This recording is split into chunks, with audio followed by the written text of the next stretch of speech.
le lustre en cristal projetait des ombres dansantes sur la table à manger en acajou alors que j'étais assis là, observant ma femme Lisa jouer son numéro habituel pour ses parents.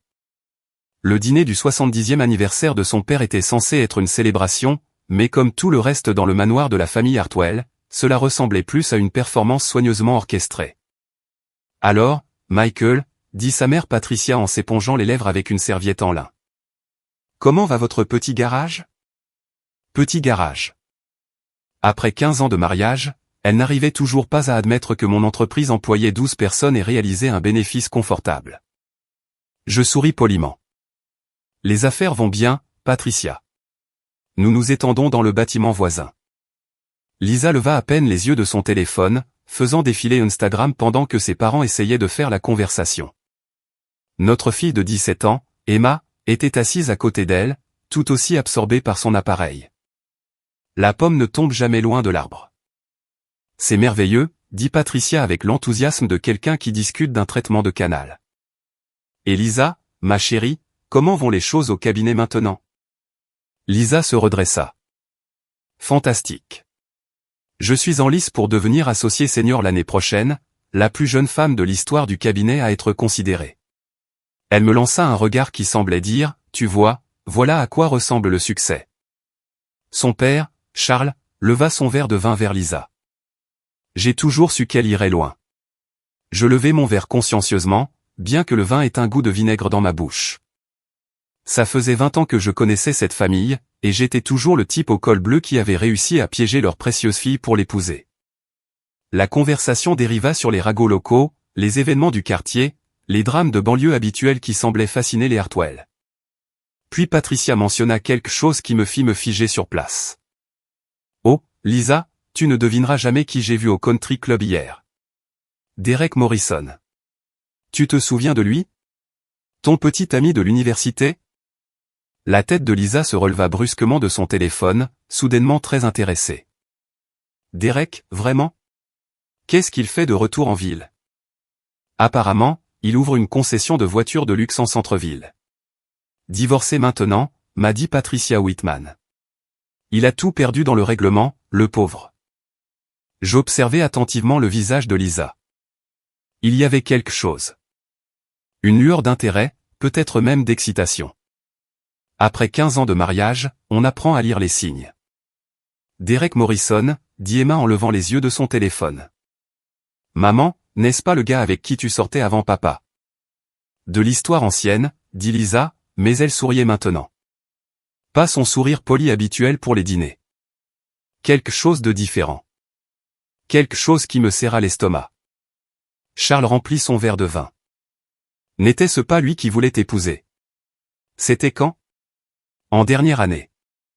Il m'a demandé en mariage, dit Lisa, sa voix prenant une intonation rêveuse que je n'avais pas entendue depuis des années. Un grand geste romantique à la remise des diplômes. Bague et tout le tralala. Mais tu as refusé, ajouta Patricia. Tu as dit que tu n'étais pas prête pour le mariage. Lisa se mit à rire, un son qui sembla résonner contre les murs de la salle à manger. Je n'étais pas prête pour le mariage à l'époque. J'avais 22 ans. Je voulais voir le monde, faire des expériences. Elle me jeta un bref coup d'œil. Des priorités différentes. La suggestion flottait dans l'air comme de la fumée. Elle avait refusé Derek parce qu'elle n'était pas prête pour le mariage, mais elle m'avait épousé 3 ans plus tard. Le calcul n'était pas difficile à faire. J'avais été le choix sûr, le plan de secours. C'était un beau parti, songea Charles. Tu te souviens de cette Porsche rouge qu'il conduisait? Et sa famille avait de l'argent. De la vieille fortune. Papa, dit Lisa, mais elle souriait toujours. Je dis juste que s'il n'avait pas été si pressé de se caser, les choses auraient pu être différentes. Emma regardait sa mère et son grand-père avec le genre de fascination que les adolescents réservent aux ragots particulièrement croustillants. Alors, maman, est-ce que tu te demandes parfois ce qui se serait passé si tu avais dit oui? Lisa posa son verre de vin et me regarda directement pour la première fois de la soirée. C'est là que je l'ai vu, le sourire narquois. Pas tout à fait un sourire, quelque chose de plus entendu, de plus cruel. Vous savez quoi, dit-elle, sa voix portant clairement à travers la table silencieuse. J'y pense parfois. Derek était différent, excitant, passionné. Elle marqua une pause, laissant les mots s'imprégner. Tu savais que je choisirais mon ex s'il me le demandait un jour. Les mots me frappèrent comme un coup de poing. Non pas parce qu'ils étaient inattendus. Je sentais Lisa s'éloigner depuis des mois, mais à cause de l'endroit où elle avait choisi de les dire. Devant ses parents, notre fille, lors d'un dîner de famille. La cruauté désinvolte de la chose, l'humiliation publique, le manque total de respect. Patricia eut un petit hoquet. Lisa, ce n'est pas drôle, ma chérie. Mais Lisa ne reculait pas. Au contraire, les expressions choquées autour de la table semblaient l'enhardir. Je suis juste honnête. Nous savons tous que Derek est celui qui m'a échappé.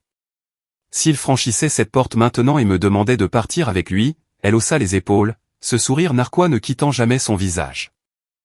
Eh bien, disons simplement que ce ne serait pas une décision difficile. Charles se racla la gorge, mal à l'aise. Peut-être devrions-nous discuter d'autre chose. Mais Lisa était lancée. 20 ans de ressentiment s'échappant comme du vin d'un verre brisé. Je veux dire, soyons sérieux. On s'est tous contentés de quelque chose, n'est-ce pas? J'ai choisi la stabilité au lieu de la passion, la sécurité au lieu de l'excitation. Derek représentait tout ce que j'ai abandonné en choisissant ça. Elle fit un vague geste dans ma direction. Emma regardait sa mère avec un mélange de choc et de fascination. Patricia avait l'air sur le point de s'évanouir. Charles étudiait son verre de vin comme s'il contenait les secrets de l'univers. Et moi? J'étais assis là, digérant ce que ma femme venait de dire. Pas seulement les mots eux-mêmes, mais la manière, le sourire narquois, le rejet désinvolte de tout notre mariage, de notre famille, de notre vie commune, devant notre fille, devant ses parents, comme si je ne valais même pas la courtoisie d'une conversation privée. Je finis de mâcher ma bouchée de roast-beef, avaler et poser ma fourchette. Le silence s'étendit sur la table comme un fil tendu. Tout le monde attendait de voir comment j'allais réagir à la déclaration publique de ma femme selon laquelle elle préférerait être avec un autre homme. Je me levai lentement, ma chaise raclant le parquet. Tous les yeux dans la pièce étaient maintenant sur moi, attendant l'explosion, la dispute, la scène qui leur donnerait de quoi parler pendant des mois. Au lieu de cela, je souris. Charles, Patricia, dis-je, ma voix parfaitement calme. Merci pour ce délicieux dîner. Le rôti était excellent, et le vin superbe. Joyeux anniversaire, Charles. J'espère que tu en auras beaucoup d'autres. Je fis le tour de la table, embrassai Patricia sur la joue comme je l'avais fait à chaque réunion de famille depuis 20 ans, et serrai la main de Charles. Je vais me raccompagner. Le sourire narquois de Lisa vacilla légèrement. Ce n'était pas la réaction qu'elle attendait. Elle voulait du drame, elle voulait que je la supplie, que je me dispute ou que je fasse une scène qui justifierait tout ce qu'elle prévoyait de faire ensuite. Michael, appela-t-elle alors que j'atteignais le seuil de la salle à manger. Où vas-tu? Je me retournai pour la regarder une dernière fois. Elle était toujours assise là, toujours avec son sourire narquois, toujours si sûre d'elle, toujours si certaine que je me soumettrais et accepterais tout ce qu'elle me balançait, comme je l'avais fait pendant des années. À la maison, dis-je simplement. Pour faire tes valises. Avant de nous plonger plus profondément dans cette histoire, j'ai une petite requête. S'il vous plaît, abonnez-vous, laissez un like, un commentaire, et appuyez sur le bouton de hype pour booster cette chaîne afin que plus de gens puissent découvrir ces incroyables histoires de Reddit. Le trajet de retour à la maison a duré exactement 12 minutes. 12 minutes pour réaliser que 20 ans de mariage se dissolvaient dans un sourire narquois. 12 minutes pour réaliser que ma femme venait de m'humilier publiquement devant notre fille et ses parents. 12 minutes pour comprendre que ce n'était pas un moment d'égarement.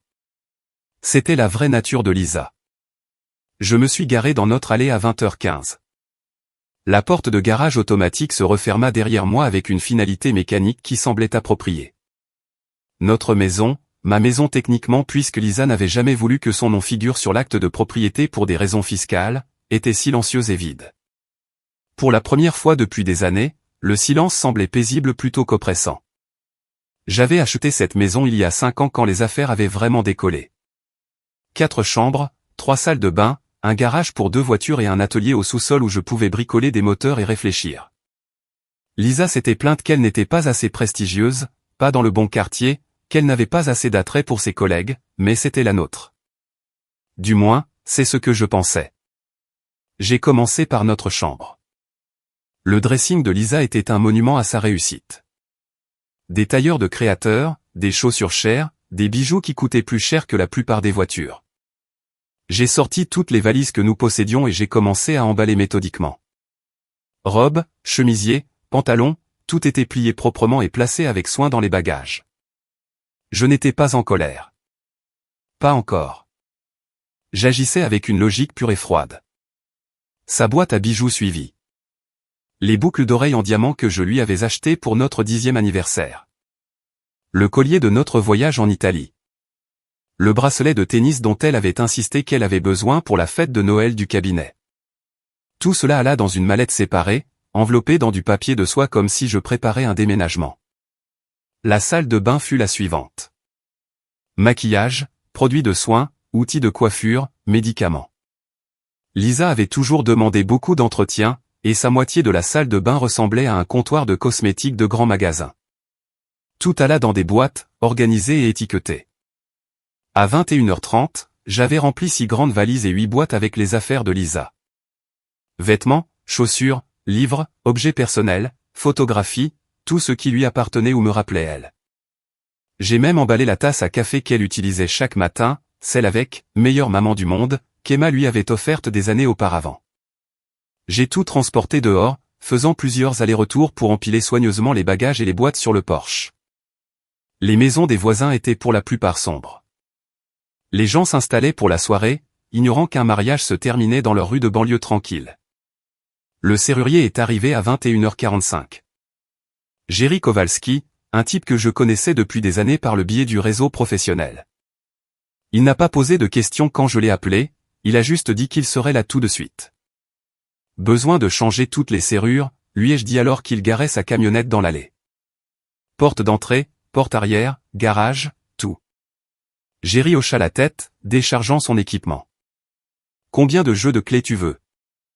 Juste un. Il travailla rapidement et efficacement, perçant les anciennes serrures et installant de nouveaux pênes dormants. Des modèles de haute sécurité qui ne pouvaient être ni crochetés ni forcés. Pendant qu'il travaillait, j'ai fait un dernier tour de la maison, enlevant le nom de Lisa de tout. La boîte aux lettres, la plaque de nom sur la sonnette, la liste des contacts d'urgence sur le réfrigérateur. C'est fait, dit Jerry en me tendant un unique jeu de clés. Ça fera 400. Je l'ai payé en espèces et j'ai regardé sa camionnette disparaître dans la rue. Puis je me suis assis sur les marches de mon Porsche, entouré des affaires de ma femme, et j'ai attendu.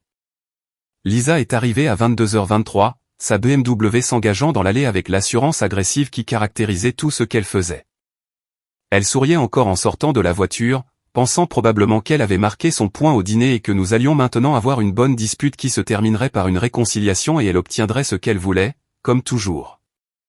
Le sourire narquois s'évanouit quand elle vit les valises. Elle s'arrêta à mi-chemin de l'allée, ses talons aussi mobilisants sur le béton. Pendant un long moment, elle a simplement regardé la pile nette de bagages et de boîtes, son cerveau essayant de comprendre ce qu'elle voyait. « Qu'est-ce que c'est que ça ?» demanda-t-elle, sa voix incertaine pour la première fois de la soirée. Je n'ai pas répondu.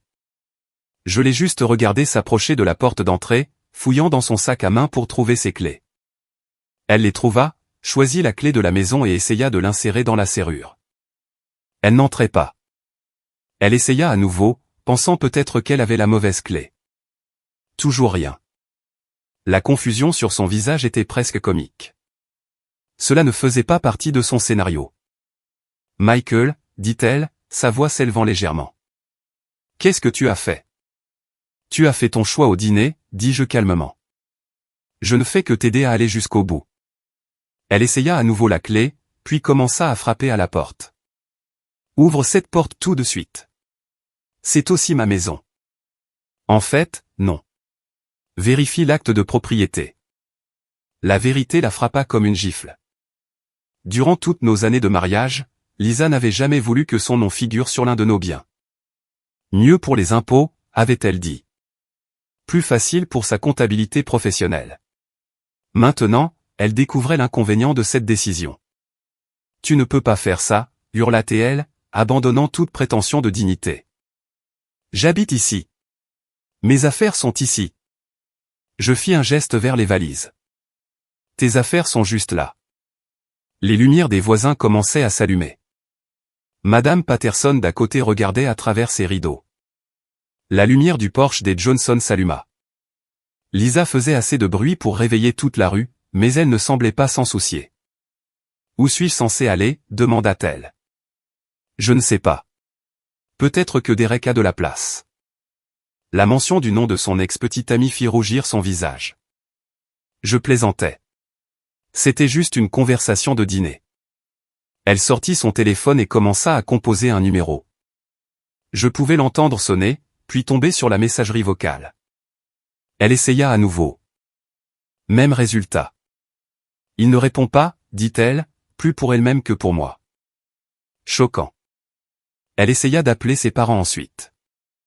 Je pouvais entendre la voix de sa mère à travers le téléphone, sèche et désapprobatrice. La conversation fut brève et se termina par Lisa hurlant, « Très bien », avant de raccrocher. « Ils ne viendront pas me chercher, dit-elle, la réalité de sa situation s'imposant enfin à elle. Je ne peux pas leur en vouloir. Elle essaya quelques amis ensuite, mais il était plus de 22h30 un soir de semaine. La plupart tombèrent sur la messagerie vocale. Ceux qui répondirent étaient clairement agacés d'être réveillés et offrirent diverses excuses pour lesquelles ils ne pouvaient pas l'aider. À 23h, Lisa était assise sur ses valises, en pleurs. Le sourire narquois avait disparu depuis longtemps, remplacé par le genre de panique désespérée qui vient quand on réalise qu'on a très mal calculé son coup. « Michael, s'il te plaît, dit-elle, sa voix se brisant. Est-ce qu'on peut juste en parler ? Je ne pensais pas ce que j'ai dit. Si, tu le pensais. C'était le vin qui parlait. Je me mettais en avant pour mes parents. Tu sais comment ils sont. Je sais comment tu es. Une voiture de police tourna dans notre rue, ses phares balayant la pelouse. L'agent Martinez en sortit, un type que j'avais rencontré à divers événements communautaires. Il avait l'air fatigué et agacé de devoir gérer un conflit domestique. « Bonsoir, les gens. On a reçu un appel pour trouble à l'ordre public. »« Pas de trouble, agent, dis-je. Juste ma femme qui récupère ses affaires. » Lisa sauta des valises. Il a changé les serrures. Il m'a mise à la porte de ma propre maison. L'agent Martinez me regarda. C'est vrai? C'est ma maison. Elle ne figure pas sur l'acte de propriété, l'hypothèque ou les factures de service public. Je lui ai demandé de partir et elle a refusé. Alors je vous ai appelé. L'agent soupira et sortit son carnet. Madame, avez-vous des documents prouvant que vous vivez ici? Contrat de location, facture de service public, n'importe quoi avec votre nom et cette adresse? Le visage de Lisa devint pâle. C'est la maison de mon mari, mais j'habite ici. Nous sommes mariés. Le mariage ne vous donne pas automatiquement des droits de propriété, madame. Si votre nom n'est pas sur l'acte. C'est insensé, hurla Lisa. On ne peut pas simplement mettre sa femme à la porte. En fait, si, je peux, dis-je doucement. Surtout quand elle annonce publiquement qu'elle préférerait être avec un autre homme. L'agent Martinez nous regarda, voulant clairement être n'importe où ailleurs. Écoutez, les gens, c'est vraiment une affaire civile. Madame, vous devez trouver un autre endroit où passer la nuit. Vous pouvez contacter un avocat demain pour connaître vos droits. Je n'ai nulle part où aller. Hôtel, chez un ami, un membre de la famille, mais vous ne pouvez pas rester ici si le propriétaire ne le veut pas. Lisa me regarda avec un air proche du désespoir. Michael, s'il te plaît, ne fais pas ça. Pense à Emma. Je pense à Emma.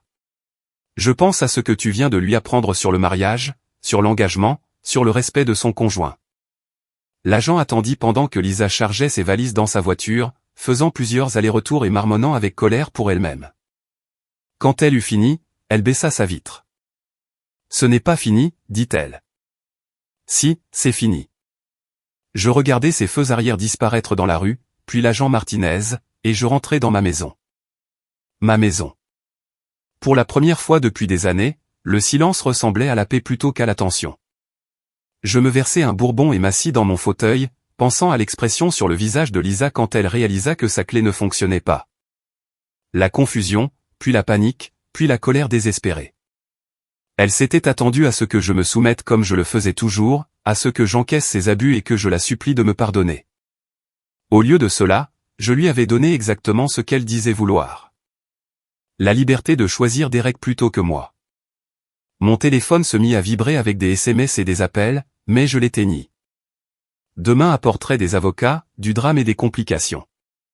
Ce soir, j'allais profiter du calme. Je me suis réveillé à 6 heures. Comme toujours. Pendant un instant, allongé dans le lit vide, j'avais presque oublié ce qui s'était passé. Puis j'ai vu la table de nuit vide de Lisa, son oreiller manquant, l'absence des bruits de sa routine matinale depuis la salle de bain, et tout est revenu d'un coup. La maison semblait différente, plus légère en quelque sorte, comme si un poids avait été retiré de ses fondations. J'ai fait du café, juste assez pour un, et je me suis assis à la table de la cuisine pour lire les nouvelles sur ma tablette. Personne pour me demander de me dépêcher. Personne pour se plaindre que le café était trop fort. Personne pour faire défiler les réseaux sociaux en m'ignorant complètement. C'était paisible. Mon téléphone avait 17 appels manqués et 43 SMS. Je les ai parcourus pendant le petit déjeuner. Un mélange d'amis inquiets, de parents en colère, et 3 messages de Lisa elle-même, envoyés depuis le Marriott du centre-ville à 2 heures du matin. Il faut qu'on parle. C'est insensé. Appelle-moi. Tu vas le regretter. Le dernier me fit sourire. Même en pleine crise, Lisa ne pouvait s'empêcher de faire des menaces. À 7h30, on frappa à la porte. J'ouvris et trouvai un huissier de justice, un homme mince d'une 50aine d'années tenant une enveloppe Kraft. Michael Brennan? C'est moi. Demande de divorce. Vous êtes assigné. J'ai signé pour l'enveloppe et j'ai fermé la porte. Impressionné. Malgré moi, Lisa avait agi rapidement. Elle avait dû appeler ses amis avocats dès son arrivée à l'hôtel. J'ai ouvert les papiers et les élus en finissant mon café. Différends irréconciliables, abandon, traitement cruel et inhabituel. Elle prétendait que je l'avais mise à la porte sans motif, que j'avais été émotionnellement violent, que j'avais caché des actifs. Le baratin habituel du divorce, mais cela montrait qu'elle jouait dur. Ce qu'elle avait oublié, apparemment, c'était le contrat de mariage que nous avions signé avant notre mariage. Lisa avait insisté dessus, en fait, inquiète que les dettes de mon entreprise puissent affecter son crédit. Le contrat était en béton, rédigé par son propre cabinet d'avocats, et comprenait une clause très spécifique sur l'infidélité et l'humiliation publique. J'ai appelé mon avocat, David Kellerman, un type que je connaissais depuis le lycée, qui avait bâti un cabinet solide spécialisé en droit des affaires et de la famille. Mike, bon sang, j'ai entendu parler d'hier soir. La moitié de la ville en parle déjà. Patricia Hartwell a appelé son club de bridge à minuit. Au matin, tout le monde sait que Lisa a dit qu'elle te quitterait pour son ex. Les petites villes, il fallait aimer l'efficacité du réseau de ragots. J'ai besoin que tu déposes une réponse à sa demande de divorce, David. Et invoque le contrat de mariage. Tout, surtout la clause 15. David siffla doucement. La clause 15 était l'ajout de Lisa au contrat, conçu pour protéger sa réputation si jamais je la trompais ou l'embarrassais publiquement. Il ne lui était jamais venu à l'esprit que cela fonctionnerait dans les deux sens. Ça va faire mal. Elle n'obtient presque rien si la clause 15 s'applique. Elle aurait dû y penser avant de décider de m'humilier lors d'un dîner de famille. J'ai passé le reste de la matinée au garage, me perdant dans la routine familière des diagnostics et des réparations. Mes gars savaient que quelque chose n'allait pas. Les nouvelles vont vite dans une petite ville, mais ils étaient assez intelligents pour ne pas poser de questions. Nous avions un emploi du temps chargé, 3 voitures nécessitant des travaux majeurs, et une douzaine de petits boulots. Vers midi, ma fille Emma est arrivée. Elle est entrée dans le garage en tenue d'école, le visage rouge et gonflé par les larmes. Mon cœur s'est un peu brisé en la voyant comme ça. Quoi qu'il se passe entre Lisa et moi, Emma était une victime innocente. « Papa » dit-elle, sa voix petite et incertaine. Je m'essuyai les mains sur un chiffon et m'approchai d'elle. « Eh, ma chérie. Tu ne devrais pas être à l'école ?» Je n'arrivais pas à me concentrer. Tout le monde parle d'hier soir de ce que maman a dit. Bien sûr qu'ils en parlaient. À l'ère des réseaux sociaux, les drames familiaux se propageaient plus vite qu'une traînée de poudre. Quelqu'un à ce dîner avait probablement posté à ce sujet avant même que le dessert ne soit servi. Je suis désolé que tu aies dû entendre ça, dis-je. C'est vrai? Maman nous quitterait vraiment pour Derek? La question me frappa comme un coup de poing dans le ventre. Pas, te quitterait, mais, nous quitterait. Emma comprenait que si Lisa choisissait Derek, elle choisirait une vie complètement différente. Une vie qui pourrait ne pas inclure une fille adolescente. Je ne sais pas, Emma. Il faudrait que tu demandes à ta mère. J'ai essayé. Elle ne répond pas à son téléphone. Nous nous sommes assis dans mon bureau. Emma était recroquevillée dans le vieux fauteuil en cuir que j'avais sauvé d'une casse il y a des années.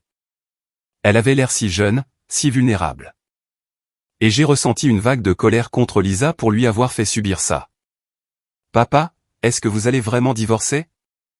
On dirait bien. À cause de ce qu'elle a dit? À cause de ce qu'elle voulait dire. Emma resta silencieuse un long moment, en train de digérer. Finalement, elle leva les yeux vers moi avec des yeux qui semblaient plus vieux que ses 17 ans. Je ne te blâme pas, dit-elle. Ce qu'elle a dit était horrible. Devant grand-mère et grand-père, devant moi. C'était comme si nous ne comptions même pas. Tu comptes, Emma. Tu comptes plus que tout. Mais pas pour maman. Je ne savais pas comment répondre à ça. Lisa aimait Emma à sa manière, mais c'était un amour égoïste, conditionné au fait qu'Emma lui fasse bonne impression. Si Derek offrait à Lisa la vie qu'elle pensait mériter, y aurait-il de la place pour une fille adolescente dans ce tableau? Ta mère traverse une période difficile en ce moment, dis-je prudemment. Elle est confuse, elle prend de mauvaises décisions. Ça ne veut pas dire qu'elle ne t'aime pas. C'est l'impression que ça donne. Emma resta au garage le reste de l'après-midi, faisant ses devoirs dans mon bureau pendant que je travaillais. C'était naturel de la voir là, comme si nous formions une équipe. Vers 17 heures, elle leva les yeux de son manuel. Papa, est-ce que je peux rester avec toi? Je veux dire, quand le divorce sera finalisé. Bien sûr. C'est aussi ta maison. Bien, parce que je ne veux pas vivre avec maman et Derek. La manière désinvolte dont elle le dit me montra qu'Emma avait déjà compris où cela menait. Lisa ne me quittait pas seulement moi. Elle nous quittait tous les deux pour un fantasme de ce qu'aurait pu être sa vie. Ce soir-là, j'ai reçu un appel de Patricia Hartwell. Michael, mon cher, je vous dois des excuses.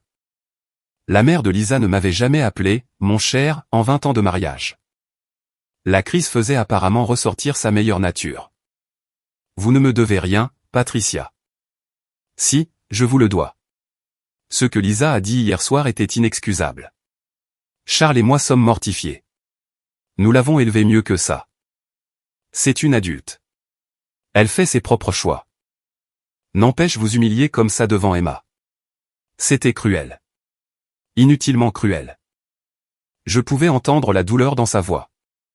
Patricia était peut-être une snob, mais elle aimait sincèrement sa petite fille et comprenait que les actions de Lisa avaient des conséquences au-delà de notre mariage. Comment Emma gère-t-elle tout ça, demanda-t-elle. Elle est blessée, confuse. Elle ne peut pas comprendre comment sa mère a pu dire une chose pareille. Moi non plus. Lisa a appelé ce matin pour exiger que nous la soutenions dans le divorce. Elle semble penser que ce qu'elle a dit était parfaitement raisonnable. Et je lui ai dit qu'elle avait fait son lit et qu'elle devait maintenant s'y coucher. Charles ne veut même plus lui parler. Il me vint à l'esprit que Lisa avait réussi à s'aliéner toutes les personnes qui comptaient pour elle en l'espace de 12 heures. Ses parents, sa fille, son mari, tous victimes de son moment de cruelle honnêteté. Patricia, je veux que vous sachiez que quoi qu'il arrive entre Lisa et moi, vous et Charles serez toujours les grands-parents d'Emma. Cela ne change rien. Je l'entendis se mettre à pleurer doucement. Merci, Michael. Cela signifie plus que vous ne l'imaginez. Après avoir raccroché, je me suis assis dans ma maison silencieuse et j'ai pensé à la réaction en chaîne que Lisa avait déclenchée avec son sourire narquois. Elle avait voulu me blesser, affirmer sa supériorité, faire comprendre que j'étais le lot de consolation dans l'histoire de sa vie. Au lieu de cela, elle avait détruit tout ce qu'elle prétendait valoriser. Son mariage, sa relation avec sa fille, le respect de ses parents, sa réputation dans la communauté. Tout cela pour un homme qui n'avait même pas pris la peine de répondre à ses appels téléphoniques désespérés. Mon téléphone vibra avec un SMS d'un numéro inconnu. C'est Derek Morrison. Il faut qu'on parle. Je fixai le message un long moment, puis je le supprimais. Si Derek voulait parler, il pouvait me trouver. J'avais le sentiment que je le verrais bien assez tôt. Derek Morrison se présenta à mon garage 3 jours plus tard, au volant d'une Porsche argentée qui coûtait probablement plus cher que la maison de la plupart des gens. Il se gara juste devant les portes du box, bloquant l'accès à mes clients, ce qui me dit tout ce que j'avais besoin de savoir sur son caractère. J'étais sous le capot d'un Ford Explorer quand j'entendis sa portière claquer. Mon mécanicien, Tommy, leva les yeux de la transmission qu'il était en train de reconstruire et siffla à voix basse. Belle bagnole.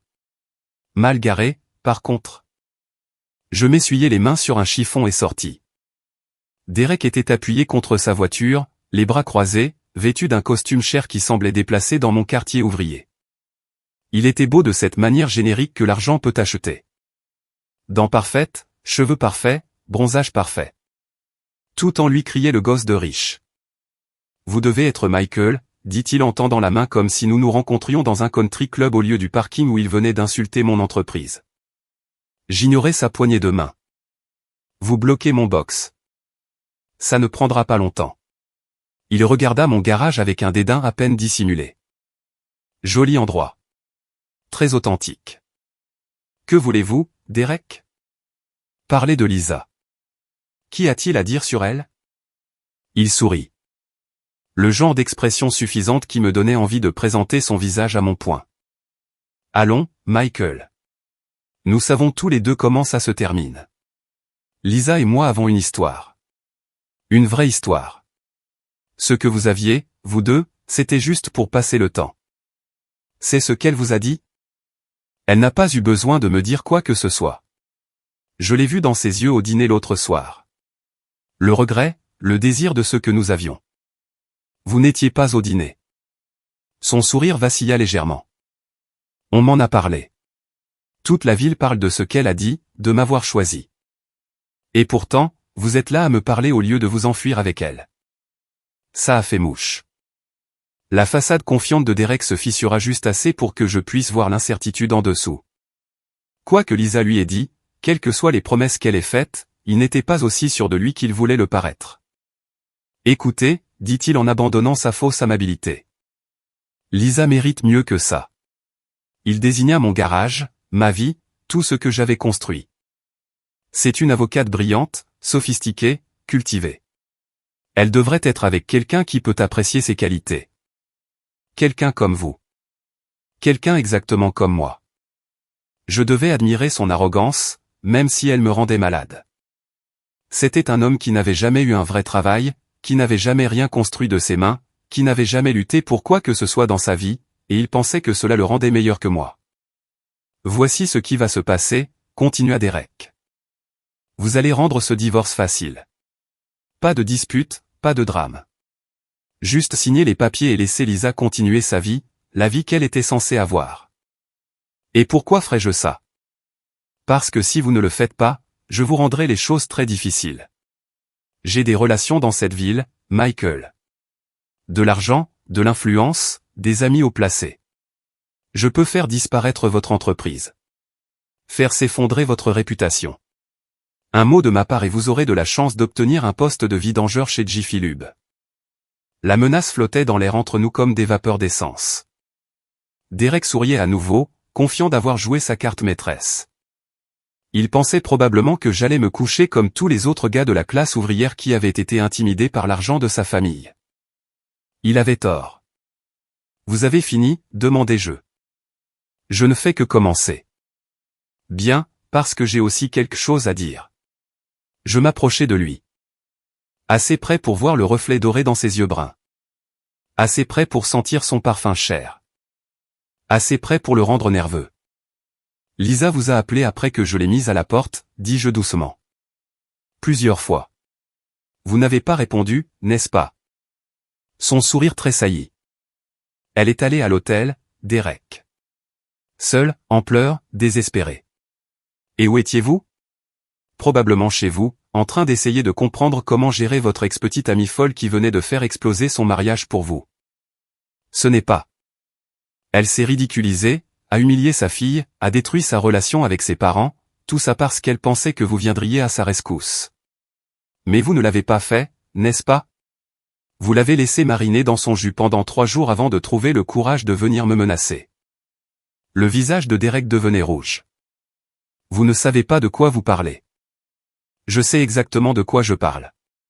Vous n'êtes pas ici parce que vous voulez Lisa. Vous êtes ici parce que vous avez peur de ce qui se passera si vous ne la prenez pas.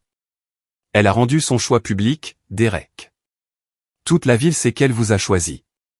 Si vous la rejetez maintenant, vous passez pour le méchant. Taisez-vous. Donc vous êtes piégé. Prendre la femme folle qui a détruit sa famille pour vous, ou être connu comme le type qui l'a mené en bateau et l'a abandonné. Dans les 2 cas, votre réputation en prend un coup. J'ai dit, taisez-vous. Derek me poussa, ses mains frappant ma poitrine avec assez de force pour me faire reculer d'un pas. Ce n'était pas une grosse poussée, mais c'était suffisant. Agression et voix de fait devant témoin. Tommy et mes autres gars avaient arrêté de travailler et regardaient maintenant. Madame Chen de l'épicerie d'à côté regardait par sa fenêtre. Quelques clients dans la salle d'attente étaient sortis pour voir ce qui se passait. Derek réalisa son erreur immédiatement. La couleur quitta son visage alors qu'il comprenait ce qu'il venait de faire. « Je suis désolé, dit-il rapidement. Je ne voulais pas. Je souris. Si, vous vouliez. Puis je l'ai frappé. Ce n'était pas un coup en douce. Derek l'a vu venir. Mais il n'avait probablement jamais été dans une vraie bagarre de sa vie. Alors que j'avais passé 4 ans à boxer dans l'armée et 20 autres à régler des différends dans le genre de bar où les mécaniciens boivent.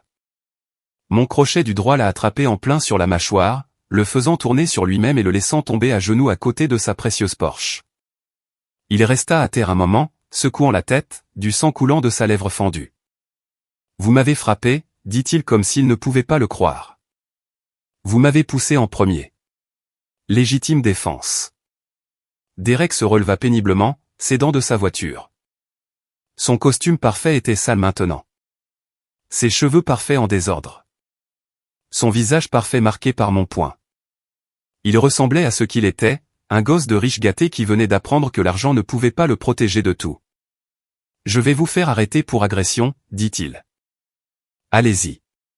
J'ai 6 témoins qui vous ont vu poser les mains sur moi en premier. » Tommy s'avança, une clé à molette toujours à la main.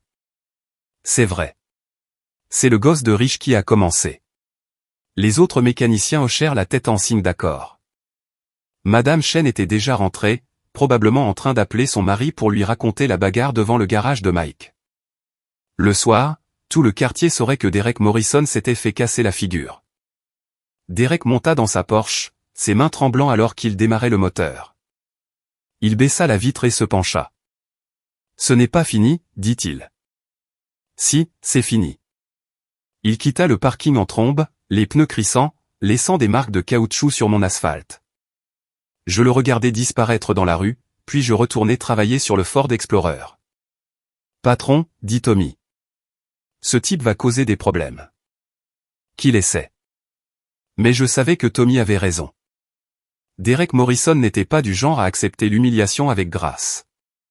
Il reviendrait, et la prochaine fois, il ne viendrait pas seul. J'y comptais bien. Ce soir-là, Emma m'a appelé de la chambre d'hôtel de sa mère.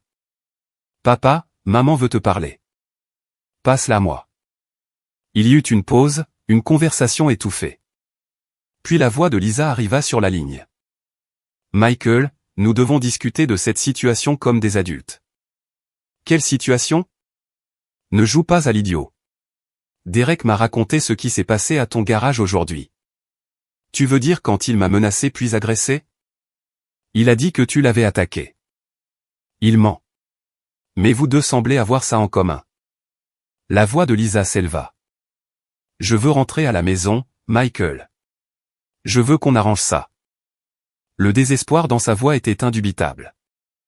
Derek lui avait manifestement fait comprendre qu'il n'était pas intéressé à jouer au chevalier blanc pour sa demoiselle en détresse. Maintenant, elle essayait de revenir en rampant, espérant que j'oublierais son humiliation publique et que je la reprendrais. Tu as fait ton choix, Lisa. Au dîner, devant notre fille et tes parents. Tu as choisi Derek. J'étais en colère. J'essayais de te blesser parce que tu as été distant et froid. Et maintenant tu veux rentrer à la maison parce que Derek ne veut pas de toi. Le silence à l'autre bout du fil me dit que j'avais touché la cible. Ce n'est pas vrai, dit-elle finalement. Plus de silence. Avoue-le, Lisa. Tu as tout misé sur un homme qui n'a jamais été intéressé à jouer ton jeu. Tu as perdu. S'il te plaît, Michael. Je suis désolé. Je ferai n'importe quoi pour arranger ça. La seule chose qui pourrait arranger ça, c'est une machine à remonter le temps. Et même là, je ne suis pas sûr de vouloir y retourner. J'ai raccroché et éteint mon téléphone. Demain apporterait de nouvelles complications, de nouveaux drames, de nouvelles tentatives de Lisa et Derek pour manipuler la situation à leur avantage. Mais ce soir, j'allais profiter du calme de ma maison vide et planifier mon prochain coup. Parce que Derek avait raison sur une chose. Ce n'était pas fini. Ça ne faisait que commencer. La vidéo est apparue sur les réseaux sociaux 3 jours après ma confrontation avec Derek. Quelqu'un avait enregistré toute la rencontre sur son téléphone, probablement le petit-fils adolescent de Madame Chen, qui traînait toujours autour de l'épicerie à jouer sur son appareil. Les images étaient d'une clarté cristalline, Derek me menaçant, me poussant, puis se faisant mettre à terre d'un seul coup de poing. Au moment où je l'ai vue, la vidéo avait déjà été partagée des centaines de fois avec des légendes comme « Un gosse de riche reçoit une leçon de réalité » et « Faut pas chercher des noix à Mike Soto ». Mon téléphone a commencé à sonner à 7 heures du matin. « Mike, t'as vu Facebook ce matin ?» C'était mon pote Rick de la salle de boxe. « Je viens de voir. »« Mec, t'es célèbre. » Cette vidéo a déjà genre 2000 vues. À midi, elle était à 10 000. Le soir, elle avait été reprise par la chaîne d'information locale et était devenue régionale.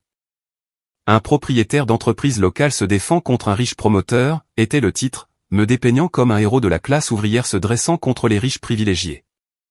Derek, pendant ce temps, était devenu la risée de tous. Les commentaires sur la vidéo étaient brutaux.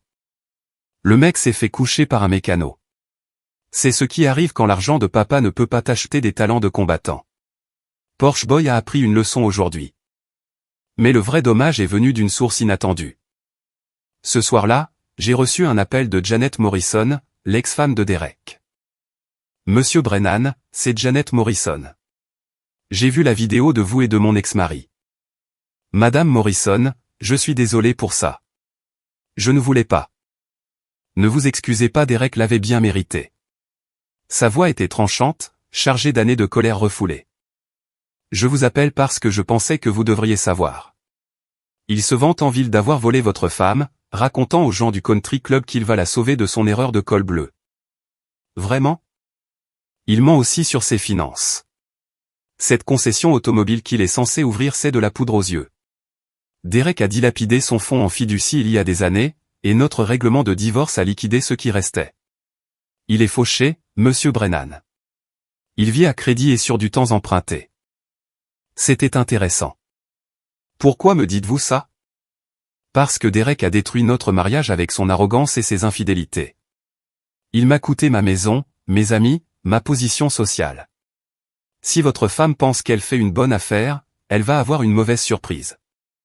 Janet Morrison attendait clairement sa chance de se venger depuis des années. La vidéo de Derek se faisant humilier lui avait donné l'ouverture dont elle avait besoin. Il y a autre chose, continua-t-elle.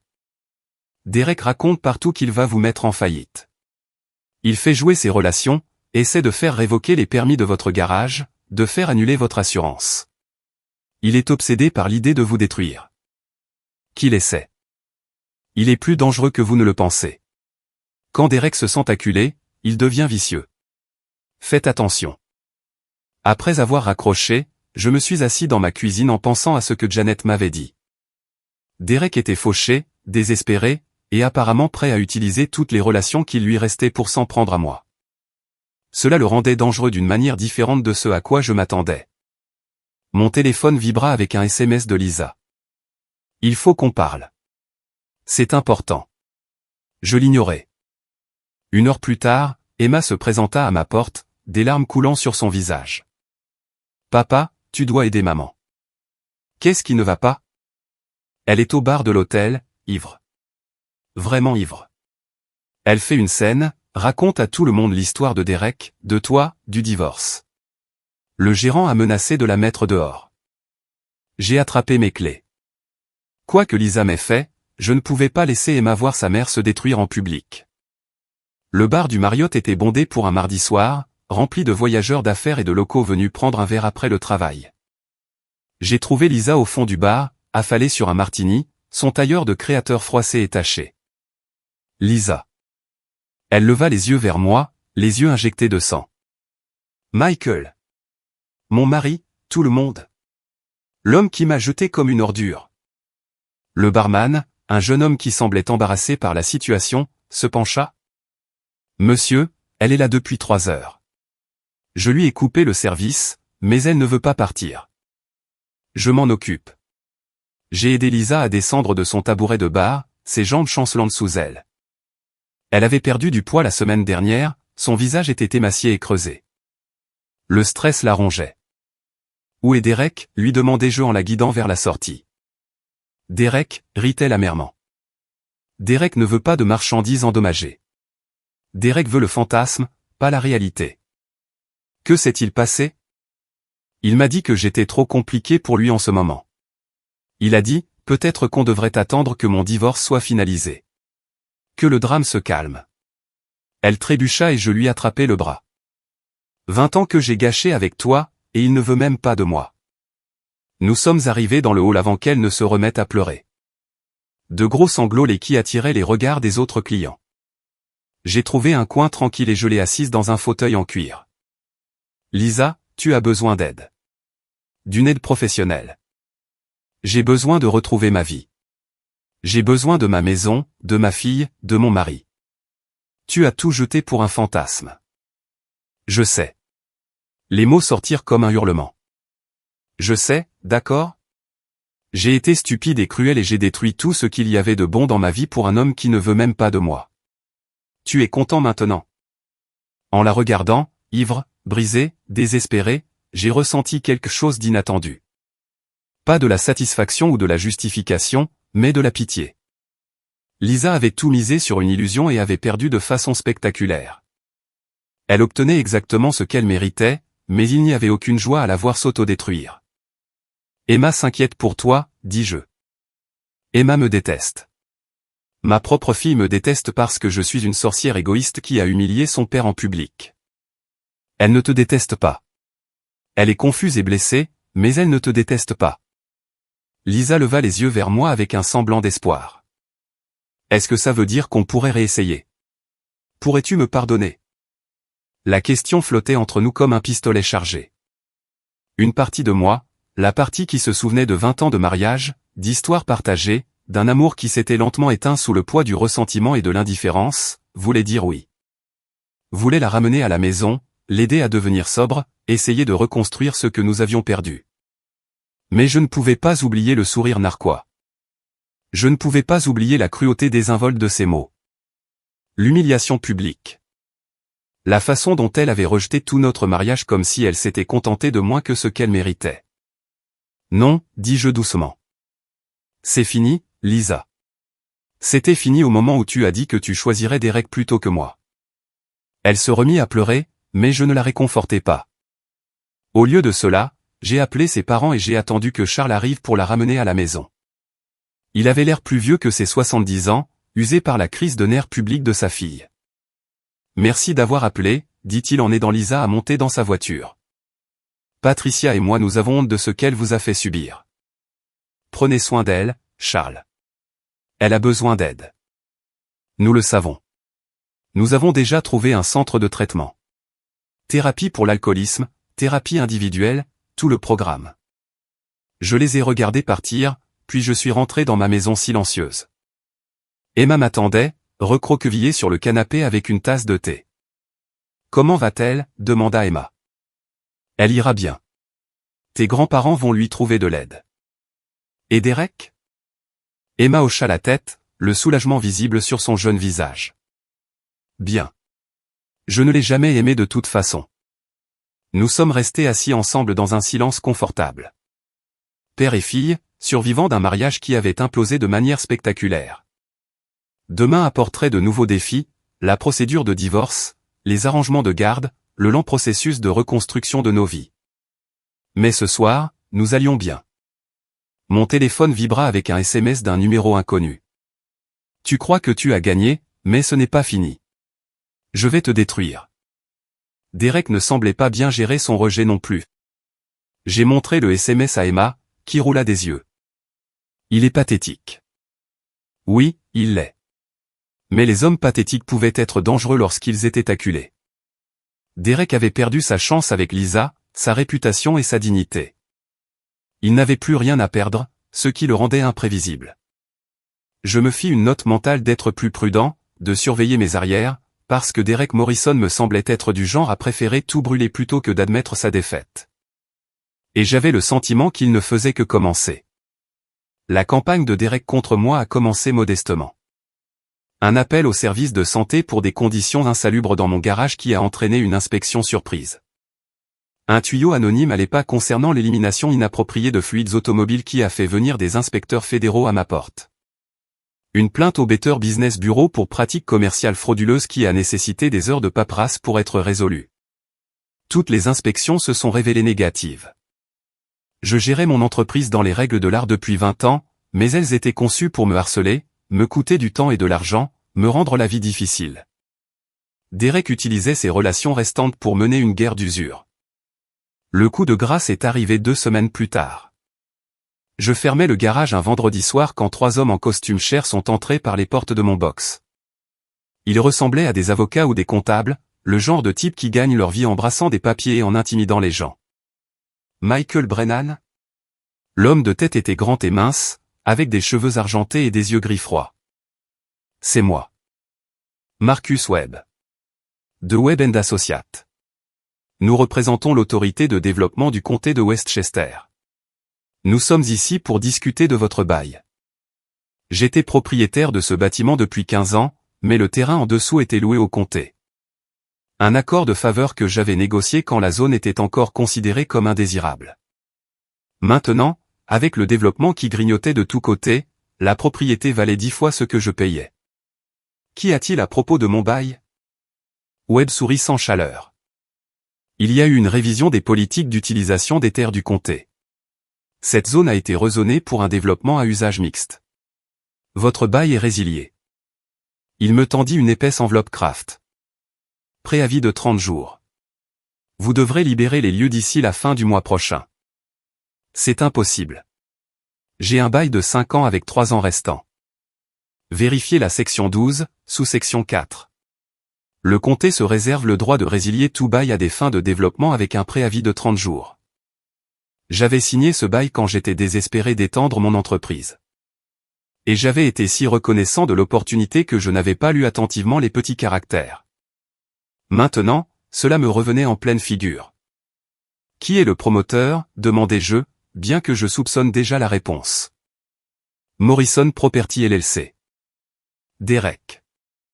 Le salaud utilisait les anciennes relations de sa famille pour me voler l'emplacement de mon entreprise sous mon nez. Sans ce garage, je perdrais la plupart de mes clients, mon équipement, mes moyens de subsistance. C'était un coup de génie, légal, dévastateur, et parfaitement synchronisé avec ma procédure de divorce. C'est personnel, dis-je. Webb haussa les épaules. Les affaires sont les affaires, monsieur Brennan. Vous avez 30 jours. Après leur départ, je suis resté assis dans mon bureau, fixant l'avis de résiliation. Derek avait trouvé la seule arme qui pouvait vraiment me blesser, mon entreprise. Il allait me forcer à partir, puis probablement transformer la propriété en condo de luxe ou en commerce haut de gamme. Le genre de développement qui effacerait les endroits comme le mien du quartier. J'ai appelé David Kellerman, mon avocat. Peuvent-ils faire ça légalement? Oui. Le comté a des pouvoirs étendus en matière de développement. S'ils veulent votre terrain pour un projet qui sert le bien public, ils peuvent résilier votre bail. Et si on se bat? Vous pourriez essayer, mais cela prendrait des années et coûterait plus cher que ce que vous pouvez vous permettre. Même si vous gagnez, ils trouveraient simplement un autre moyen de se débarrasser de vous. J'ai raccroché, me sentant vaincu pour la première fois depuis le début de cette histoire. Derek m'avait déjoué, utilisant ses relations et l'influence de sa famille pour me frapper là où ça ferait le plus mal. Dans 30 jours, je serais en faillite. Ce week-end-là, Emma m'a trouvé dans mon atelier, organisant sans conviction des outils que je devrais peut-être vendre. Papa, qu'est-ce qui ne va pas? Je lui ai parlé de la résiliation du bail, du plan de Derek pour détruire mon entreprise. Emma a écouté avec le genre d'attention concentrée qu'elle réservait habituellement à ses séries télévisées préférées. Donc, il va démolir ton garage et construire des condos. C'est le plan. Et maman n'est pas au courant de ça? Je ne lui ai pas dit. Emma resta silencieuse un long moment, puis sourit d'une manière qui me rappela sa mère dans ses moments les plus machiavéliques. J'ai une idée. Emma, je ne veux pas que tu sois impliquée là-dedans. Trop tard. Je suis déjà impliqué. Derek t'a fait du mal, ce qui signifie qu'il m'a fait du mal aussi. Et je sais quelque chose sur lui qui pourrait t'aider. Quoi? Tu te souviens quand maman était ivre à l'hôtel? Elle m'a raconté des choses sur Derek, sur ses problèmes d'argent, sur la vraie raison de son retour en ville. Je posais la clé que je tenais. Quel genre de choses? Derek n'est pas seulement fauché. Il a de sérieuses dettes. Des dettes de jeu, d'après ce que maman a dit. Il doit de l'argent à des gens très peu recommandables, et ce ne sont pas le genre à accepter des plans de paiement. En quoi cela nous aide-t-il? Parce que le projet de développement de Derek, ce n'est pas son argent. Il sert de façade à des investisseurs, leur promettant d'énormes retours sur des condos de luxe. Mais que se passerait-il si ces investisseurs découvraient qu'il ment sur ses finances? S'ils découvraient qu'il n'est pas l'homme d'affaires prospère qu'il prétend être? Emma sortit son téléphone et me montra une série de captures d'écran, de publications sur les réseaux sociaux, d'articles de presse, de documents judiciaires qu'elle avait trouvés en ligne. Derek Morrison arrêté pour agression à Miami il y a 2 ans. Derek Morrison poursuivi par 3 créanciers différents l'année dernière. La concession automobile de Derek Morrison en Floride fermée après des allégations de fraude. Elle fit défiler d'autres documents. Ce n'est pas un promoteur à succès, papa. C'est un escroc qui fuit ses problèmes toute sa vie. Je fixais les preuves que ma fille de 17 ans avait compilées. Comment as-tu trouvé tout ça? Je suis doué pour la recherche. Et j'étais motivé. L'information était accablante, mais je n'étais pas sûr de savoir comment l'utiliser. Même si on le dénonce, la résiliation du bail est toujours légale. Peut-être. Mais si ces investisseurs se retiraient?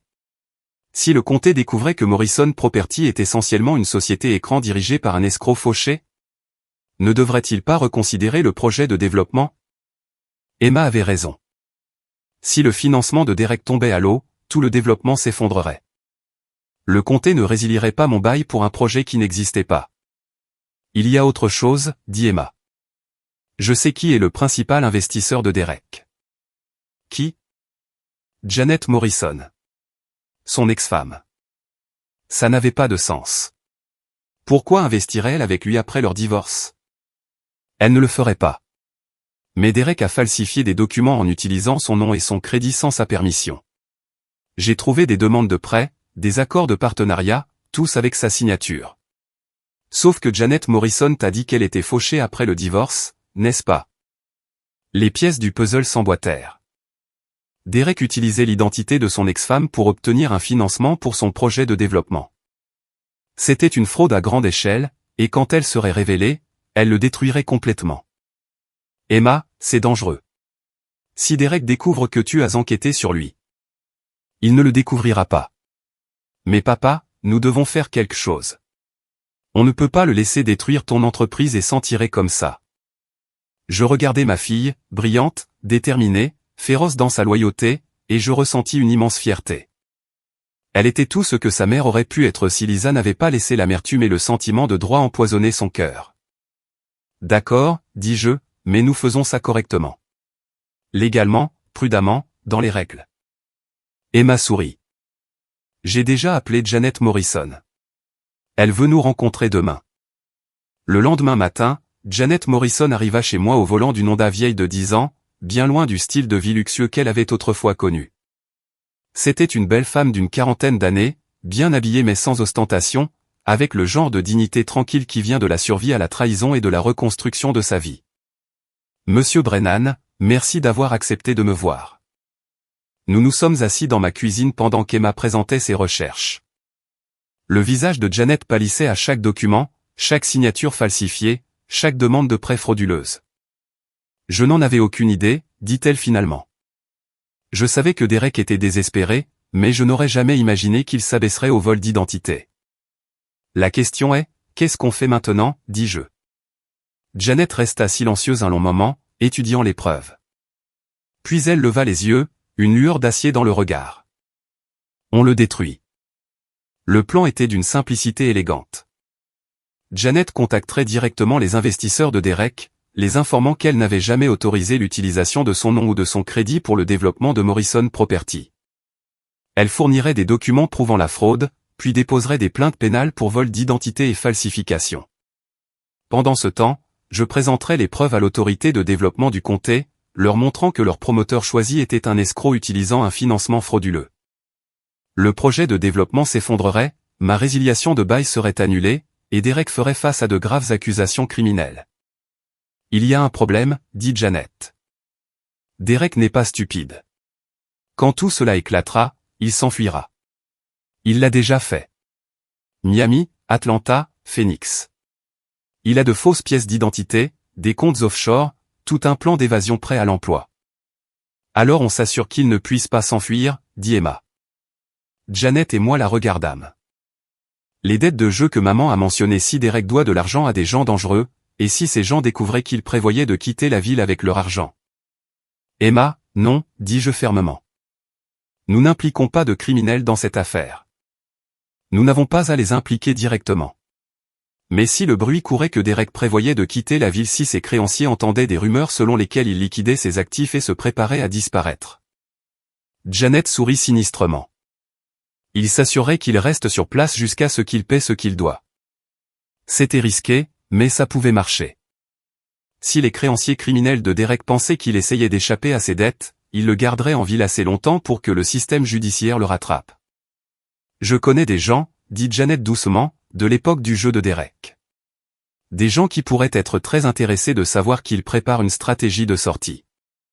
Nous avons passé le reste de la matinée à peaufiner le plan, à coordonner le timing, à nous assurer que chaque détail était parfait.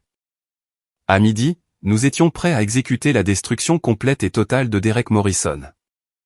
Emma me regarda avec satisfaction. Maman a toujours dit que je te ressemblais trop. Je suppose qu'elle avait raison. Je serrai ma fille dans mes bras, fier de sa brillance et de sa loyauté, reconnaissant qu'au moins une bonne chose était sortie de mon mariage avec Lisa. Demain, Derek Morrison découvrirait que menacer ma famille et mon entreprise était la plus grande erreur de sa vie. Et cette fois, il n'y aurait pas d'échappatoire. Les dominos ont commencé à tomber le lundi matin.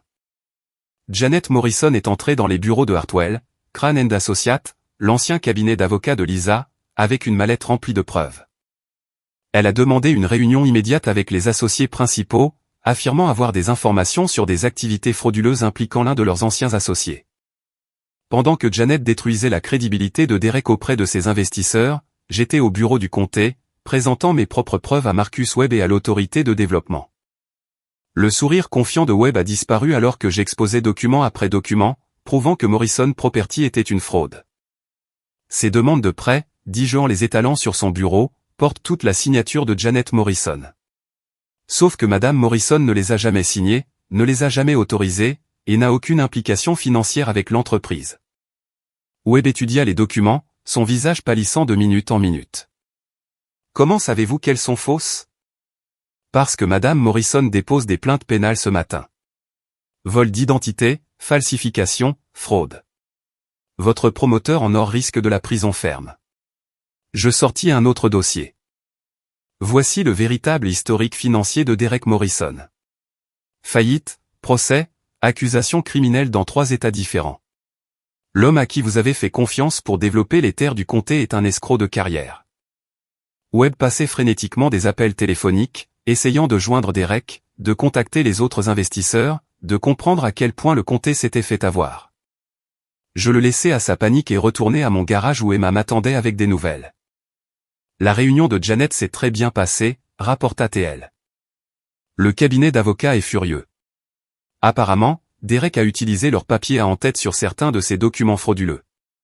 Ils parlent de porter plainte eux-mêmes. Et Derek? A-t-il compris ce qui se passe? Oh, il sait. Janet l'a appelé il y a 1 heure et lui a dit exactement ce qu'elle faisait. Il essaie de joindre ses investisseurs, mais ils refusent tous de prendre ses appels. Je ressentis une sombre satisfaction. Derek avait passé des semaines à essayer systématiquement de détruire ma vie, utilisant ses relations et l'influence de sa famille pour m'écraser. Maintenant, il découvrait à quelle vitesse ces mêmes relations pouvaient se retourner contre lui. Mon téléphone sonna. C'était David Kellerman. Mike, je viens de raccrocher avec le comté. Ils annulent la résiliation du bail immédiatement. Apparemment, il y a eu quelques irrégularités avec le projet de développement. Quel genre d'irrégularité? Le genre qui implique des accusations de fraude criminelle. Ton bail est en sécurité. Et Derek Morrison est sur le point de passer une très mauvaise journée. Cet après-midi-là, Derek se présenta à mon garage pour la deuxième fois. Mais ce Derek était différent de l'homme confiant qui m'avait menacé 3 semaines plus tôt. Ce Derek avait l'air désespéré, acculé, dangereux. Il ne s'est pas donné la peine de prendre la Porsche cette fois. Probablement qu'il ne pouvait pas se payer l'essence. Au lieu de cela, il est arrivé dans une voiture de location, son costume cher remplacé par un jean et une chemise froissée. Il avait l'air de ne pas avoir dormi depuis des jours. « Salaud », dit-il en entrant en trombe dans mon garage. « Tu as tout détruit. » Je travaillais sous le capot d'un pick-up Chevy et je ne pris pas la peine de lever les yeux. « Tu t'es détruit toi-même, Derek. J'ai juste aidé les gens à voir qui tu es vraiment. » Janet était censée être sortie de ma vie. Elle n'avait aucun droit d'interférer. Elle en avait tous les droits quand tu as commencé à falsifier sa signature sur des documents de prêt. Le visage de Derek était rouge de rage et de désespoir. Tu n'as aucune idée de ce que tu as fait. Les gens à qui je dois de l'argent, ils ne se soucient pas des détails juridiques. Ils veulent leur argent. Et si je ne peux pas payer? Peut-être que tu aurais dû y penser avant d'essayer de voler mon entreprise. J'avais besoin de ce projet de développement. C'était ma seule issue. Je levai enfin les yeux du moteur. Ta seule issue de quoi? Des dettes de jeu, des accusations de fraude, du fait que tu es un criminel de carrière qui monte des arnaques toute sa vie? Derek sortit son téléphone et me montra une série de SMS. Ils étaient courts, menaçants et très spécifiques sur ce qui lui arriverait s'il ne payait pas ce qu'il devait. Ces gens ne négocient pas, dit-il. Ils n'acceptent pas les excuses. Si je ne trouve pas 2 millions de dollars d'ici vendredi, je suis mort. Ce n'est pas mon problème. Ça le deviendra quand ils viendront chercher quiconque est associé à moi. Ta femme, ta fille, toi. Ils se fichent des dommages collatéraux. La menace me frappa comme un coup de poing. Derek n'était pas seulement désespéré. Il essayait de m'entraîner, moi et ma famille, dans sa chute. Lisa n'est plus ma femme, dis-je. Et si tu penses que menacer ma fille va améliorer ta situation, tu es encore plus stupide que je ne le pensais. Derek rit amèrement. Lisa n'est pas en sécurité non plus. Elle m'appelle, me suppliant de la reprendre, promettant qu'elle te quittera pour de bon si je lui donne juste une autre chance. Elle n'a aucune idée du danger dans lequel elle se trouve. Mon sang se glaça. Lisa m'avait peut-être trahi, humilié, choisi un autre homme plutôt que notre mariage, mais elle était toujours la mère d'Emma. Et Emma ne me pardonnerait jamais si quelque chose arrivait à Lisa à cause de ma guerre avec Derek. Où est-elle maintenant? Au bar de l'hôtel, comme toujours. En train de se saouler à mort et de raconter à qui veut l'entendre notre grande histoire d'amour. La voix de Derek était pleine de mépris. Elle pense que je vais la sauver. Elle n'a aucune idée que c'est moi qui ai besoin d'être sauvé. J'ai attrapé mes clés. Reste loin de ma famille, Derek. De tous. Je le laissai planter dans mon garage et je conduisis jusqu'au Marriott. Lisa était exactement là où Derek avait dit qu'elle serait, penchée sur un martini au fond du bar. Elle avait l'air encore pire que la dernière fois que je l'avais vue, plus mince, plus pâle, ses mains tremblant alors qu'elle levait son verre. Michael. Elle me regarda avec surprise et espoir. Qu'est-ce que tu fais ici? Il faut qu'on parle en privé. Je l'ai aidée à descendre du tabouret de bar et je l'ai guidée vers un coin tranquille du hall. Elle était ivre, mais pas autant qu'avant. Une ivresse fonctionnelle, le genre qui vient d'une consommation régulière plutôt que d'épisodes de beuverie. Lisa, tu dois rester loin de Derek Morrison. Elle rit. Derek ne veut rien avoir à faire avec moi. Il l'a très clairement dit. Ce n'est pas ce que je veux dire. Derek a de sérieux ennuis, des ennuis criminels. Des gens dangereux le recherchent, et quiconque lui est associé pourrait être blessé. Quel genre d'ennui? Je lui ai parlé des accusations de fraude, des dettes de jeu, des menaces que Derek avait reçues. Le visage de Lisa pâlissait à chaque détail. 2 millions de dollars, murmura-t-elle. Peut-être plus. Le fait est que Derek est désespéré et dangereux. Il a déjà menacé Emma et moi. Je ne le laisserai pas t'entraîner dans ce pétrin. Lisa resta silencieuse un long moment, digérant ce que je lui avais dit. Finalement, elle me regarda avec un semblant de clarté. Tu es venu me prévenir. Après tout ce que je t'ai fait, à notre mariage, à notre famille, tu es venu me prévenir. Tu es la mère d'Emma. Ça compte encore. Des larmes se mirent à couler sur ses joues. Je suis tellement désolé, Michael. Pour tout. Pour le dîner, pour les choses que j'ai dites, pour avoir choisi Derek plutôt que toi. J'étais en colère et stupide et j'ai détruit la meilleure chose de ma vie. Lisa, non. Laisse-moi finir. Je sais qu'il est trop tard pour nous. Je sais que je ne peux pas défaire ce que j'ai fait, mais merci de m'avoir prévenu. Merci de te soucier encore assez de moi pour me protéger. Nous sommes restés en silence quelques minutes.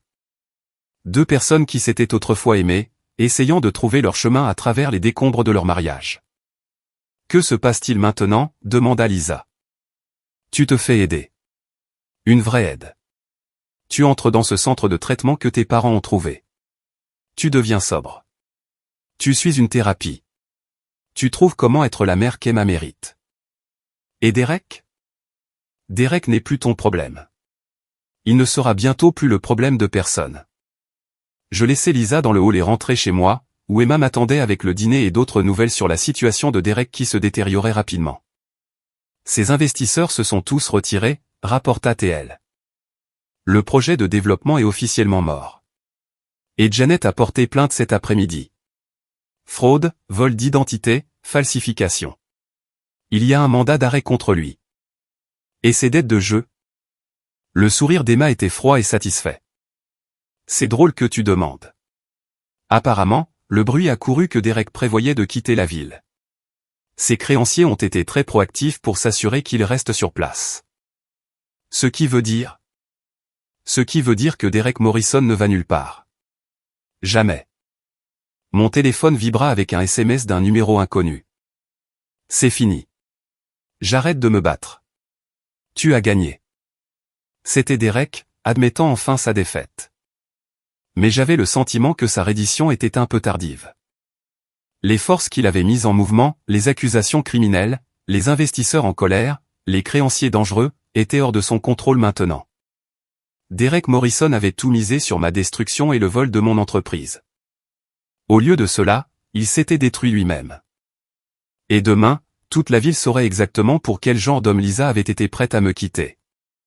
Derek Morrison a été retrouvé dans sa chambre d'hôtel 3 jours plus tard. La cause officielle du décès était une crise cardiaque provoquée par le stress et la consommation de cocaïne. L'histoire officieuse, murmurée dans les bars et les cafés du comté, était que les créanciers de jeux de Derek avaient décidé de limiter leurs pertes plutôt que d'attendre un remboursement. J'ai appris la nouvelle par l'agent Martinez, qui est passé à mon garage jeudi matin. Je pensais que tu devrais savoir, dit-il. Morrison est mort. On l'a trouvé hier matin à l'Extended Stay sur la route 9. Cause naturelle? Martinez haussa les épaules. C'est ce que dira le rapport du légiste. Mais entre toi et moi, Derek Morrison avait beaucoup d'ennemis. C'est peut-être le stress qui l'a tué. Ou peut-être autre chose. On ne le saura jamais avec certitude. Je ressentis un mélange complexe d'émotions. Le soulagement que la menace pesant sur ma famille soit terminée, mais aussi une étrange tristesse. Derek avait été un homme pathétique qui avait fait des choix terribles, mais il était tout de même un être humain. Sa mort ressemblait à la fin d'une histoire qui avait duré trop longtemps et blessé trop de gens. Que advient-il des accusations de fraude? Affaire classée. On ne peut pas poursuivre un homme mort. Après le départ de Martinez, j'ai appelé Emma pour lui annoncer la nouvelle. Elle resta silencieuse un long moment. « Est-ce que c'est mal si je ne me sens pas triste ?» demanda-t-elle. Non. Derek a fait ses choix. Il a menacé notre famille, a essayé de détruire notre entreprise, a blessé beaucoup de gens. Le monde est probablement meilleur sans lui. Et maman? C'était une question plus difficile. Lisa avait construit tout son fantasme autour de Derek, se convainquant qu'il représentait tout ce qu'elle avait abandonné en m'épousant. Sa mort la forcerait à affronter la réalité de ce qu'elle avait jeté. Ta mère devra gérer ça seule. Elle est en traitement maintenant, elle reçoit l'aide dont elle a besoin. Cela pourrait même être bon pour sa guérison. Une illusion de moins à laquelle s'accrocher. Emma fut de nouveau silencieuse. Finalement, elle dit, « Papa, es-tu content de la façon dont tout s'est terminé ?» J'y ai réfléchi. Mon mariage était terminé. Ma femme était en désintoxication. Mon entreprise avait été menacée. Et un homme était mort. Mais Emma et moi étions plus proches que jamais. Mon garage était en sécurité. Et j'étais libéré d'une relation qui nous empoisonnait lentement tous les deux. Oui, dis-je. Je crois que oui. Les funérailles de Derek ont eu lieu le mardi suivant à l'église catholique Saint-Marie. Je n'y ai pas assisté, mais Emma y est allée, plus par curiosité que par respect. Elle a rapporté qu'environ 20 personnes seulement étaient présentes. Quelques parents éloignés, quelques anciens associés, et Lisa. Maman avait l'air terrible, m'a dit Emma par la suite, comme si elle pleurait depuis des jours. Elle n'arrêtait pas de fixer le cercueil comme si elle ne pouvait pas croire qu'il était vraiment parti. Et sinon, comment allait-elle? Sobre. Triste, mais sobre. Elle a demandé de tes nouvelles. Qu'est-ce que tu lui as dit? Que tu allais bien. Que le garage était occupé. Que tu travaillais sur la vieille Mustang pendant ton temps libre. Des choses normales. Lisa et moi ne nous étions pas parlé depuis la nuit où je l'avais mise en garde contre Derek. Le divorce avait été finalisé pendant qu'elle était en traitement, une procédure juridique discrète qui a dissous 20 ans de mariage avec la signature d'un juge. Elle avait obtenu un petit règlement, assez pour recommencer, mais pas assez pour maintenir le style de vie auquel elle s'était habituée. 2 semaines après les funérailles de Derek, Lisa s'est présentée à mon garage. Elle avait l'air différente, en meilleure santé, plus propre, plus semblable à la femme que j'avais épousée 20 ans plus tôt. Ses cheveux étaient plus courts, ses vêtements plus simples, son maquillage minimal. Elle ressemblait à quelqu'un qui avait traversé l'enfer et en était sorti de l'autre côté. Bonjour, Michael. Lisa. Comment vas-tu? Mieux. 60 jours de sobriété depuis hier. Elle réussit un petit sourire. Le centre de traitement m'a beaucoup aidé. La thérapie, les sessions de groupe, apprendre à gérer mes problèmes au lieu de les noyer dans l'alcool. J'en suis content. Nous sommes restés là, maladroitement. 2 personnes qui avaient autrefois tout partagé, luttant maintenant pour faire la conversation. Je voulais te remercier, dit-elle finalement. Pour m'avoir prévenu à propos de Derek. Pour avoir protégé Emma. Pour ne pas m'avoir laissé me détruire complètement. Tu n'as pas besoin de me remercier. Si, j'en ai besoin. Je sais ce que je t'ai fait subir. Ce que j'ai fait subir à Emma. Les choses que j'ai dites à ce dîner, elle secoua la tête. J'ai été cruel et égoïste et j'ai mérité tout ce qui m'est arrivé. Lisa, non. Laisse-moi finir. J'ai eu beaucoup de temps pour réfléchir à ce qui n'allait pas dans notre mariage, dans ma vie. Je t'ai reproché de me retenir, de ne pas être assez excitant, de ne pas me donner la vie que je pensais mériter. Mais la vérité, c'est que le problème, c'était moi. Je n'étais jamais satisfaite, jamais reconnaissante, jamais disposée à apprécier ce que j'avais. Des larmes coulaient sur ses joues maintenant, mais elle continua de parler. Derek est parti maintenant. Je sais. Et je sais qu'il est trop tard pour nous. Je ne peux pas défaire ce que j'ai fait. Je ne peux pas reprendre les choses que j'ai dites. Mais je veux que tu saches que je suis désolé. Vraiment, profondément désolé pour tout. Je regardais cette femme que j'avais autrefois aimée. Cette personne brisée qui essayait de se reconstruire, et je ressentis quelque chose d'inattendu. Le pardon. J'accepte tes excuses, Lisa. Et pour ce que ça vaut, j'espère que tu trouveras le bonheur. Un vrai bonheur. Pas le genre fantasmé. Elle sourit à travers ses larmes. Merci. Ça signifie plus que tu ne l'imagines.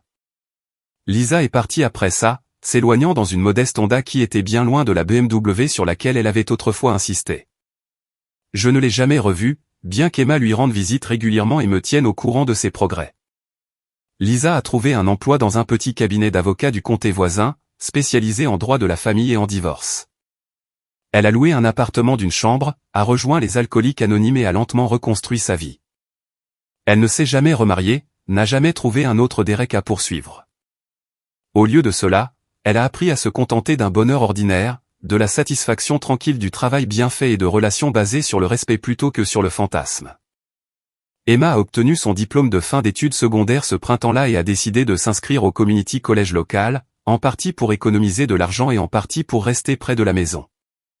Elle envisageait d'étudier le commerce, peut-être de reprendre le garage un jour. L'idée que ma fille suive mes traces me remplissait de fierté. Quant à moi, j'ai continué à travailler, à développer mon entreprise, à profiter de la paix d'une vie sans drame. Je suis sorti avec des femmes de temps en temps. Rien de sérieux, juste des dîners et des films avec des femmes qui appréciaient un homme qui tenait ses promesses et pensait ce qu'il disait. Parfois, tard le soir dans ma maison silencieuse, je repensais à ce dîner chez les Hartwell, au sourire narquois de Lisa quand elle a dit qu'elle choisirait Derek plutôt que moi. À l'époque, j'avais eu l'impression que c'était la fin du monde. Maintenant, je réalisais que c'était en fait le début d'un monde meilleur. Lisa m'avait rendu un service ce soir-là, même si elle ne le savait pas. Elle m'avait montré exactement qui elle était, exactement ce que notre mariage était devenu, exactement pourquoi je méritais mieux. Son moment de cruelle honnêteté m'avait libéré. 6 mois plus tard, je fermais le garage un vendredi soir quand Emma est passée avec du café et des beignets de la boulangerie du coin. « Bonne semaine » demanda-t-elle en s'installant dans le fauteuil en face de mon bureau. « Excellente semaine. 3 nouveaux clients, 2 recommandations, et la vieille madame Patterson m'a enfin laissé réparer ce cliquetis dans sa Buick. » Et Marie. Ça fait 2 ans qu'elle se plaint de ce cliquetis. Parfois, les gens ont besoin de temps pour vous faire confiance. Nous sommes restés assis dans un silence confortable, mangeant des beignets et regardant le soleil se coucher à travers les fenêtres de mon garage. C'était ça, le bonheur, réalisais-je. Pas le genre dramatique et passionné que Lisa avait toujours poursuivi, mais le genre calme et constant qui venait de la construction de quelque chose de valable et de son partage avec les gens qu'on aime. Mon téléphone vibra avec un SMS d'un numéro inconnu. J'ai vu votre annonce dans le journal. Pouvez-vous regarder ma transmission ? Elle fait un bruit bizarre. Un nouveau client. Quelqu'un qui avait besoin d'aide avec sa voiture. Quelqu'un qui me ferait confiance pour faire du bon travail à un prix juste, pour le traiter avec respect, pour être le genre d'homme qui tient ses promesses. J'ai répondu par SMS, amenez-la lundi matin. On s'en occupera bien. Parce que c'est ce que je faisais. Je m'occupais des gens, je réglais leurs problèmes, je les aidais à reprendre la route. Ce n'était ni glamour ni excitant, mais c'était un travail honnête qui rendait le monde un peu meilleur. Et après tout ce que j'avais traversé, c'était suffisant. Plus que suffisant.